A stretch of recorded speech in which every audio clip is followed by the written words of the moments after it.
My name is Amelia. I am 24 years old. I have a husband. His name is Dennis, and he is 26 years old. I married young, at 20, and now I know it was a mistake. The first 3 years with Dennis felt like a fairy tale. We laughed, cooked dinner together, and talked about our dreams every night. But soon, everything changed. Dennis got a new job at a big company. He worked late every day, even on weekends. When he came home, he was too tired to talk. He stopped looking at me. He stopped being my husband. He became just a man who lived in my house. I felt so alone. 3 weeks ago, I woke up to loud noises outside. Moving trucks were on the street. Someone was moving into the empty house next door. I made coffee and looked out the window. Men were carrying boxes and furniture. Then I saw him.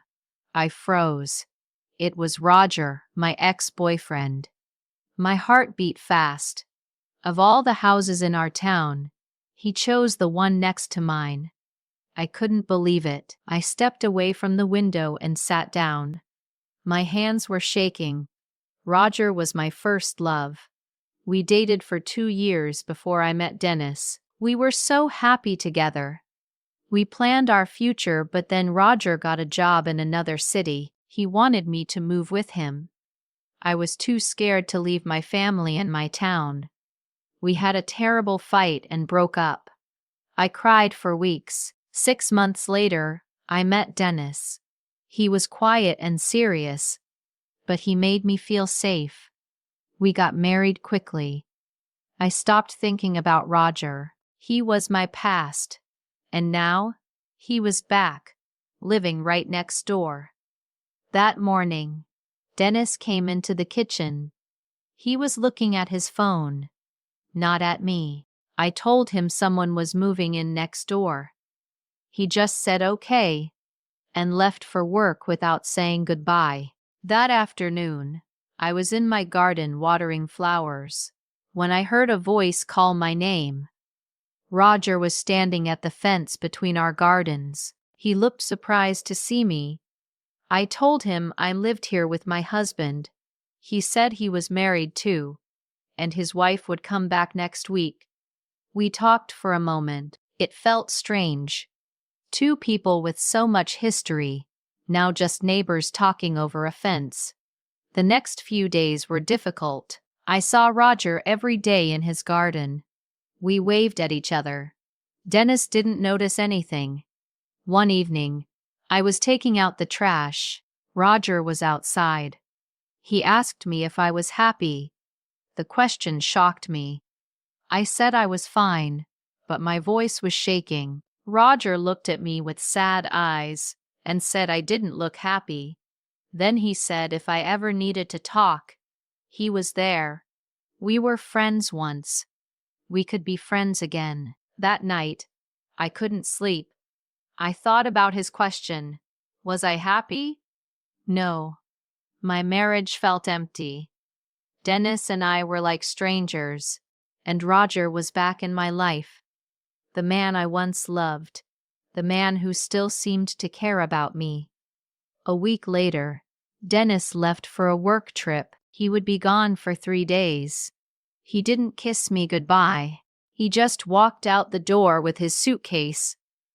I spent the first day alone cleaning the house and trying not to think too much. The second day was harder. The silence in the house felt heavy. I saw Roger working in his garden. His wife had gone to visit her parents for a few days. We were both alone. That evening, I baked a pineapple cake. I made too much.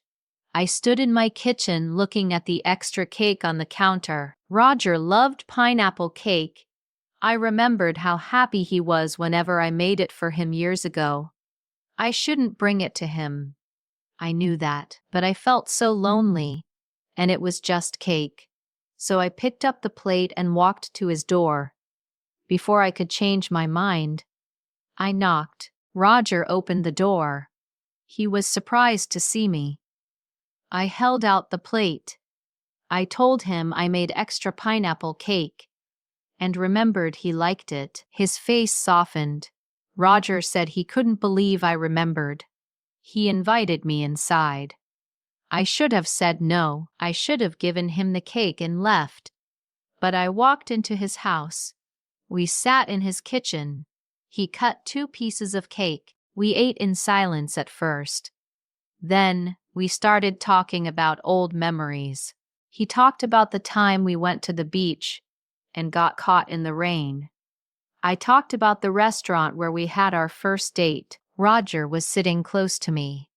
He looked at me the way Dennis used to look at me years ago. Like I was important.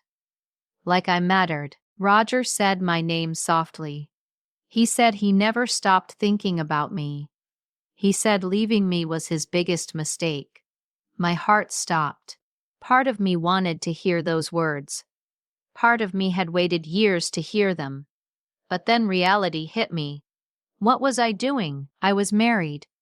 I was sitting in my ex-boyfriend's kitchen while my husband was away. This was wrong. This was so wrong. I stood up quickly. The chair made a loud noise on the floor. I said I had to go. Roger stood up too. He said my name again. He reached for my hand. I pulled away. I said I was sorry. I shouldn't have come. This was a mistake. I ran out of his house. What almost happened? What was I thinking? I went to my bedroom and cried. I cried for my broken marriage. I cried for the girl I used to be. I cried for all my mistakes. When Dennis came home 2 days later, I told him everything. Dennis was quiet for a long time. Then he started crying too. Dennis said he was sorry. He said he had pushed me away. He said he forgot how to be my husband. We decided to fix our marriage. We started going to counseling. It's still hard. Some days I am not sure we'll make it, but we are trying. Roger's wife came back. I see them sometimes in their garden. I wave politely and stay away. That chapter of my life is closed. I made mistakes. I almost made a bigger one. But I am learning that love isn't a fairy tale. It's a choice you make every day. I chose my marriage. I chose to fight for it. I don't know if my story will have a happy ending, but it's my story, and I am still writing it. If you liked this story, please like, comment, share, and subscribe.